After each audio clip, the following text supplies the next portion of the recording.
এমন একটি দেশের কথা কল্পনা করুন যেখানে টানা 2 মাসেরও বেশি সময় সূর্য কখনো অস্ত যায় না। মাঝরাতেও আকাশে জ্বলজ্বল করে দুপুরের সূর্য। আবার এই দেশেই বছরের একটা বড় সময় সূর্য উকিই দেয় না। আর তখন অন্ধকার আকাশ জুড়ে খেলা করে প্রকৃতির এক জাদুকরী আলো, যার নাম অরোরা বোরিয়ালিস বা উত্তরীয় আলো। এই দেশে অপরাধের হার একদম শূন্যের কোঠায়। আর এই দেশের সাধারণ একজন নাগরিকের ব্যাংক ব্যালেন্স শুনলে যে কোনো একজন মানুষের চোখ কপালে উঠতে বাধ্য। হ্যাঁ, আজ আমরা কথা বলছি স্ক্যান্ডিনেভিয়ান অঞ্চলের অন্যতম রহস্যময় এবং পৃথিবীর ধনী রাষ্ট্র নরওয়েকে নিয়ে। আজকের ভিডিওতে আমরা নরওয়ে সম্পর্কে এমন সব অবিশ্বাস্য তথ্য জানবো যা আপনার চিন্তা ভাবনা পুরোপুরি বদলে দেবে। উত্তর ইউরোপের স্ক্যান্ডিনেভিয়ান উপদ্বীপে অবস্থিত নরওয়েকে অফিসিয়ালি বলা হয় কিংডম অফ নরওয়ে। দেশটির ভৌগোলিক অবস্থান যেমন বৈচিত্র্যময়, তেমনি এর চারপাশের সীমানাও বেশ আকর্ষণীয়। নরওয়ের পূর্ব দিকে দীর্ঘ সীমান্ত জুড়ে রয়েছে সুইডেন, উত্তর পূর্ব দিকে রয়েছে ফিনল্যান্ড এবং একদম শেষ প্রান্তে রাশিয়ার সাথেও এর সীমান্ত রয়েছে। আর বাকি 3 দিক ঘিরে রেখেছে বিশাল সমুদ্র। এর দক্ষিণে নর্থ সি বা উত্তর সাগর, পশ্চিমে নরওয়েজিয়ান সাগর এবং উত্তর দিকে রয়েছে আর্কটিক মহাসাগর। এই সমুদ্র ঘেরা অবস্থানের কারণেই নরওয়ে হাজার হাজার বছর ধরে সামুদ্রিক বাণিজ্যে বিশ্বের অন্যতম সেরা দেশ। নরওয়ের আয়তন কিন্তু বেশ বড়, প্রায় 3,65,268 বর্গ কিলোমিটার। এত বড় একটা দেশে জনসংখ্যা মাত্র 56 লাখের কিছু বেশি। যেখানে আমাদের বাংলাদেশে প্রতি বর্গ কিলোমিটারে 1200-র বেশি মানুষ বসবাস করে, সেখানে নরওয়েতে প্রতি বর্গ কিলোমিটারে মাত্র 15 জন মানুষ বসবাস করেন। এর মানে হলো নরওয়েতে মাইলের পর মাইল চলে গেলেও অনেক সময় কোনো মানুষের দেখা মেলা ভার। দেশটির প্রায় 86% মানুষই আধুনিক শহরগুলোতে বসবাস করেন, যার ফলে গ্রামীণ অঞ্চলগুলো একদম শান্ত এবং প্রকৃতির ছোঁয়ায় মায়াবী হয়ে থাকে। নরওয়ের নাম শুনলেই চোখের সামনে ভেসে ওঠে বরফের চাদর। ভৌগোলিক কারণে এখানকার আবহাওয়া বেশ ঠান্ডা। নরওয়েতে মূলত 4টি প্রধান ঋতু: গ্রীষ্ম, শীত, শরৎ এবং বসন্ত। তবে এখানকার প্রধান এবং দীর্ঘতম ঋতু হলো শীতকাল। শীতকালে এই দেশে তাপমাত্রা -40 ডিগ্রি সেলসিয়াস পর্যন্ত নেমে যেতে পারে, বিশেষ করে উত্তর মেরুর কাছাকাছি অঞ্চলগুলোতে আরো বেশি। তবে সমুদ্রের স্রোতের কারণে উপকূলীয় অঞ্চলে তাপমাত্রা কিছুটা সহনীয় থাকে। আর গ্রীষ্মকালের তাপমাত্রা মাত্র 15 থেকে 25 ডিগ্রি সেলসিয়াসের আশেপাশে থাকে, যা এখানকার মানুষের কাছে আমাদের দেশের চৈত্র মাসের গরমের মতো মনে হয়। নরওয়ের অফিসিয়াল ভাষা হলো নরওয়েজিয়ান ভাষা। এছাড়া উত্তর অঞ্চলের আদিবাসীরা সামি ভাষায় কথা বলেন।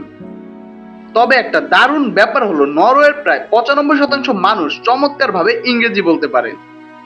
তাই আন্তর্জাতিক পর্যটকদের এখানে এসে ভাষার জন্য কোনো সমস্যায় পড়তে হয় না। নরওয়ের প্রাণকেন্দ্র এবং এর রাজধানী হলো অসলো। এটি দেশের সবচেয়ে বড় শহর।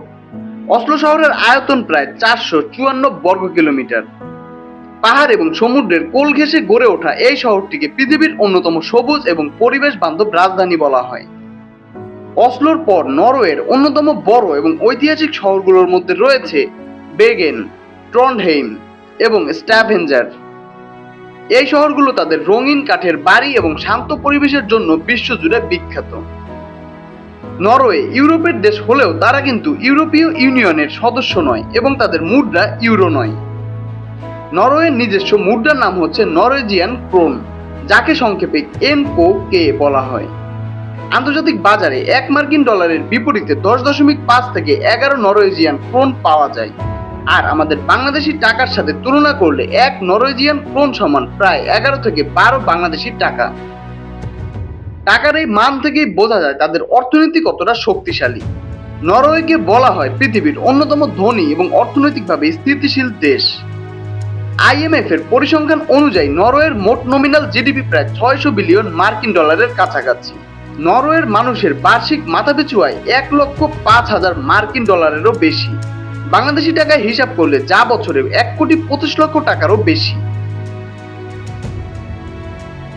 বিশ্বের সর্বোচ্চ মাথাপিছু আয়ের দেশের তালিকায় নরওয়ে সবসময় শীর্ষ 5-এর মধ্যে থাকে। 1960-এর দশকে উত্তর সাগরে বিশাল তেলের খনি আবিষ্কারের পর নরওয়ের ভাগ্য পুরোপুরি বদলে যায়। বর্তমানে দেশটির প্রধান আয়ের উৎস হলো খনিজ তেল এবং প্রাকৃতিক গ্যাস রপ্তানি। এছাড়াও তারা খনিজ সম্পদ হিসেবে লোহা, তামা ও জিঙ্ক আহরণ করে। নরওয়ের আরেকটি বড় আয়ের উৎস হলো মৎস্য শিল্প, বিশেষ করে স্যামন মাছ। কৃষি পণ্যের মধ্যে তীব্র ঠান্ডার কারণে খুব বেশি ফসল না হলেও আলু, বার্লি, ওটস এবং বিভিন্ন ধরনের ফল প্রচুর পরিমাণে উৎপাদিত হয়। নরওয়ের মানুষ প্রতিদিনের খাবারে মূলত সামুদ্রিক মাছ, মাংস এবং আলু খেতে পছন্দ করেন। তবে যদি তাদের সিগনেচার ডিশের কথা বলা হয়, সবার আগে আসবে ফুরিকাল। এটি হলো বাঁধাকপি এবং ভেড়ার মাংস দিয়ে তৈরি এক ধরনের ঐতিহ্যবাহী স্ট্রু, যা গোলমরিচ দিয়ে হালকা আঁচে অনেক সময় ধরে রান্না করা হয়। প্রতি বছর সেপ্টেম্বর মাসে তারা অফিসিয়ালি ফুরিকাল দিবসও পালন করে। এছাড়া কাঁচা ও স্মোকড স্যামন মাছ এবং তাদের বিখ্যাত বাদামি চিজ, যাকে তারা বুনোস বলে, তা তাদের সকালের নাস্তার টেবিলে মাস্ট। নরওয়ের প্রধান ধর্ম হলো খ্রিস্ট ধর্ম। দেশের প্রায় ৬৮% মানুষ অফিসিয়ালি চার্চ অফ নরওয়ের সাথে যুক্ত। তবে নরওয়েজিয়ানদের একটি বড় অংশ নিজেদের নাস্তিক বা কোনো ধর্মে বিশ্বাসী নন বলে দাবি করে। এছাড়া অভিবাসনের কারণে বর্তমানে ৩ থেকে ৪% মানুষ ইসলাম ধর্মাবলম্বী।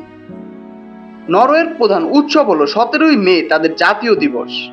এই দিনে পুরো দেশ উৎসবে মেতে ওঠে। এছাড়া ২৫শে ডিসেম্বর ক্রিসমাস বা বড়দিন এবং শীতের শেষে বসন্তকে বরণ করার উৎসবগুলো তারা বেশ ধুমধাম ভাবে পালন করে। আধুনিক নরওয়েতে মানুষ অন্যান্য ওয়েস্টার্ন দেশের মতোই জিন্স, জ্যাকেট ও ওভারকেট পরেন। তবে তাদের একটি অত্যন্ত চমৎকার ঐতিহ্যবাহী পোশাক রয়েছে, যার নাম বুনাট। এটি সম্পূর্ণ হাতে বোনা এক ধরনের বিশেষ পোশাক, যার উপর নান্দনিক এমব্রয়ডারি করা থাকে। নরওয়ের বিভিন্ন অঞ্চলের বুনাটের ডিজাইন বিভিন্ন রকম হয়ে থাকে। বিয়ে, জাতীয় দিবস বা অন্য কোনো বড় পারিবারিক ও রাষ্ট্রীয় উৎসবে নরওয়ের নারী পুরুষ অত্যন্ত গর্বের সাথে এই ঐতিহ্যবাহী বুনাট পোশাকটি পরিধান করে। নরওয়েকে বলা হয় প্রকৃতির ক্যানভাস। পাহাড়, সমুদ্র আর বনের এবং মিতালি দুনিয়ার আর কোথাও দেখা যায় না।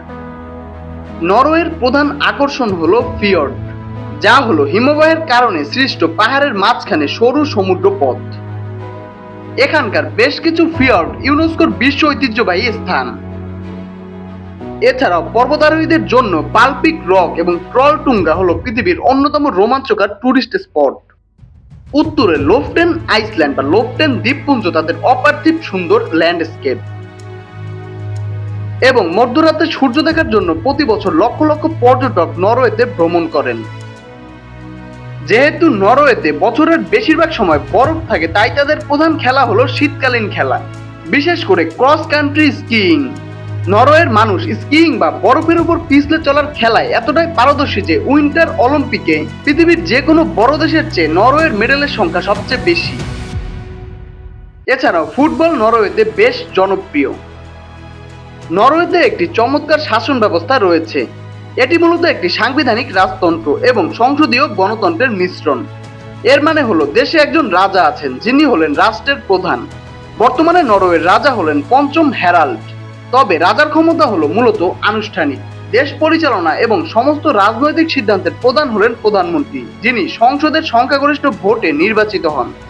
নরওয়ের বিখ্যাত ব্যক্তিদের কথা বললে প্রথমেই আসে বর্তমান প্রজন্মের ফুটবলার এবং গোল মেশিন খ্যাত আর্লিং হ্যালান্ড এবং বিশ্ববিখ্যাত দাবাড়ু ম্যাগনাস কার্লসেন। নরওয়ে একটি শান্তিপ্রিয় দেশ এবং তারা সামরিক জোট ন্যাটোর অন্যতম প্রতিষ্ঠাতা সদস্য।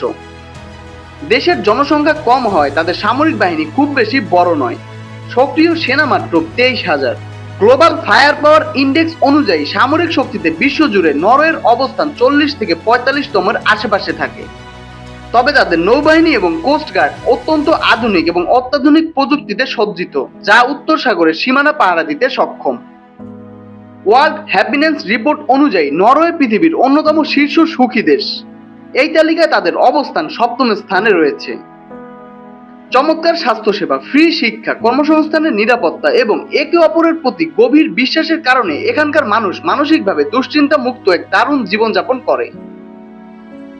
নরওয়ের একটি দ্বীপ রয়েছে যার নাম সভালবার্ড। এই দ্বীপে মরে যাওয়া আইনত নিষিদ্ধ। হ্যাঁ, ঠিকই শুনেছেন, তীব্র ঠান্ডার কারণে সেখানে মৃতদেহ পচে না, তাই সেখানে কেউ গুরুতর অসুস্থ হলে তাকে মূল ভূখণ্ডে পাঠিয়ে দেওয়া হয়। আরেকটি অদ্ভুত আইন হলো, আপনি যদি নরওয়েতে একটি কুকুর পোষেন তবে তাকে দিনে অন্তত 3 বার বাইরে ঘুরিয়ে আনা বাধ্যতামূলক, তা না হলে আপনার জরিমানা হতে পারে। বিখ্যাত নোবেল পিস প্রাইজ বা নোবেল শান্তি পুরস্কার কিন্তু এই নরওয়ে থেকেই দেওয়া হয়। নরওয়ের মানুষের গড় আয়ু প্রায় 85.2 বছর, যা বিশ্বের সর্বোচ্চ গড় আয়ুর অন্যতম। এর কারণ তাদের স্বাস্থ্যকর খাবার ও লাইফস্টাইল। নরওয়েজিয়ানদের একটি বিশেষ স্বভাব হলো তারা ভীষণ প্রকৃতিপ্রেমী। তাদের একটি নিজস্ব দর্শন রয়েছে যাকে বলা হয় ফিলুফটসলিভ। এর অর্থ হলো খোলা আকাশের নিচে জীবন। আবহাওয়া যতই খারাপ হোক না কেন, তারা প্রতিদিন নিয়ম করে বনে পাহাড়ে হাঁটতে বা সাইকেল চালাতে বের হবেনি। নরওয়ের পাসপোর্ট পৃথিবীর অন্যতম শক্তিশালী পাসপোর্ট। গ্লোবাল পাসপোর্ট ইন্ডেক্স 2026 অনুযায়ী নরওয়ের পাসপোর্ট 4র্থ স্থানে রয়েছে।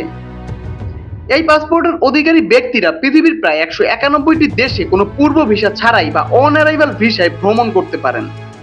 বাংলাদেশিদের জন্য নরওয়ে ভ্রমণ করতে হলে সেনজেন ভিসার আবেদন করতে হয়, কারণ নরওয়ে ইউরোপের সেনজেন অঞ্চলের অন্তর্ভুক্ত। নরওয়ের শিক্ষা ব্যবস্থা বিশ্বের অন্যতম সেরা ও আধুনিক। 2023 সাল থেকে আন্তর্জাতিক শিক্ষার্থীদের জন্য টিউশন ফি চালু হলেও যোগ্যতার ভিত্তিতে এখানে আংশিক বা সম্পূর্ণ স্কলারশিপের সুযোগ রয়েছে। বাংলাদেশি শিক্ষার্থীদের জন্য বড় সুবিধা হলো পড়াশোনার পাশাপাশি এখানে সপ্তাহে 20 ঘন্টা পার্ট টাইম জব এবং ছুটির দিনগুলোতে ফুল টাইম কাজ করার বৈধ অনুমতি দেওয়া হয়। পড়াশোনা শেষে চাকরি খোঁজার জন্য 1 বছর পর্যন্ত সেখানে থাকার জব সিকার ভিসা পাওয়া যায়। কর্মজীবীদের ক্ষেত্রে সেখানে বিশেষ করে আইটি ইঞ্জিনিয়ার, সফটওয়্যার ডেভেলপার এবং গ্যাস তেল খাতের দক্ষ পেশাদারদের জন্য নরওয়েতে উচ্চ বেতনের দারুণ ক্যারিয়ারের সুযোগ রয়েছে। তবে এখানে যে কোনো ভালো চাকরি পেতে হলে ইংরেজি জানার পাশাপাশি স্থানীয় নরওয়েজিয়ান ভাষা শেখা অত্যন্ত জরুরি। নরওয়ের চোখ জুড়ানো প্রাকৃতিক সৌন্দর্য দেখার জন্য প্রতি বছর বিশ্বজুড়ে পর্যটকদের ঢল নামে। সরকারি পরিসংখ্যান অনুযায়ী প্রতি বছর আনুমানিক 50 থেকে 60 লক্ষ আন্তর্জাতিক পর্যটক নরওয়েতে ঘুরতে আসেন। এখানকার বিশাল আকৃতির পাহাড়, গভীর সমুদ্রের ফিয়র্ড, মধ্যরাতের সূর্য এবং জাদুকরী উত্তরীয় আলো বা অরোরা বোরিয়ালিস দেখার জন্য মানুষ দূর দূরান্ত থেকে ছুটে আসে। পর্যটন খাত থেকে দেশটির অর্থনীতিতে প্রতি বছর বিপুল পরিমাণ বৈদেশিক মুদ্রা যুক্ত হয়। নরওয়ের জন্ম এবং প্রাচীন ইতিহাসের শিকড় জড়িয়ে আছে হাজার হাজার বছর আগের রহস্যময় ভাইকিং যোদ্ধাদের সাথে। মধ্যযুগে নরওয়ে একটি স্বাধীন রাজ্য হিসেবে গড়ে উঠলেও পরবর্তীতে দীর্ঘ সময় ধরে এটি তার স্বাধীনতা হারায়। 1397 থেকে 1814 সাল পর্যন্ত দীর্ঘ 400 বছরেরও বেশি সময় নরওয়ে ডেনমার্কের অধীনে ছিল। 1814 সালে ডেনমার্কের কাছ থেকে মুক্ত হলেও এটি সরাসরি সুইডেনের অধীনে চলে যায়। অবশেষে দীর্ঘ রাজনৈতিক লড়াই এবং গণভোটের পর 1905 সালের 7ই জুন নরওয়ে সম্পূর্ণ শান্তিপূর্ণ উপায়ে সুইডেন থেকে আলাদা হয় এবং একটি স্বাধীন ও সার্বভৌম রাষ্ট্র হিসেবে আত্মপ্রকাশ করে। বাহির থেকে নরওয়েকে একটি নিখুঁত স্বর্গরাজ্য মনে হলেও এই দেশের কিছু নেতিবাচক দিক রয়েছে। প্রথমত, নরওয়ে বিশ্বের অন্যতম ব্যয়বহুল দেশ। এখানে থাকা খাওয়া এবং যাতায়াত খরচ আকাশচুম্বী। তার উপর ট্যাক্সের হারও অনেক বেশি। আয়ের প্রায় 30 থেকে 50% পর্যন্ত সরকারকে ট্যাক্স দিতে হয়। দ্বিতীয়ত, এখানকার আবহাওয়া। নরওয়ের দীর্ঘস্থায়ী প্রচন্ড ঠান্ডা এবং অন্ধকার শীতকালে দিনের পর দিন সূর্যের দেখা মেলে না, যা মানুষের মনে তীব্র মানসিক বিষণ্ণতা তৈরি করে, যাকে উইন্টার ডিপ্রেশন বলা হয়। তীব্র শীত, ভৌগোলিক প্রতিকূলতা আর দীর্ঘ পরাধীনতার ইতিহাসকে জয় করে নরওয়ে আজ বিশ্বের বুকে এক অনন্য দৃষ্টান্ত। প্রকৃতির অপরূপ সৃষ্টি আর আধুনিক জীবনযাত্রার এমন চমৎকার ভারসাম্য পৃথিবীতে খুব কম দেশেই দেখা যায়। ভাইকিংদের এই চমৎকার দেশ নরওয়ে সম্পর্কে কোন তথ্যটি আপনাকে সবচেয়ে বেশি অবাক করেছে অবশ্যই কমেন্টে জানাবেন। ভিডিওটা ভালো লাগলে অন্যদের শেয়ার করে দিবেন এবং পরবর্তীতে বিভিন্ন দেশের বিস্তারিত নিয়ে এভাবে ভিডিও দেখতে চাইলে ভিডিওটা লাইক করে চ্যানেলটা অবশ্যই সাবস্ক্রাইব করে রাখবেন।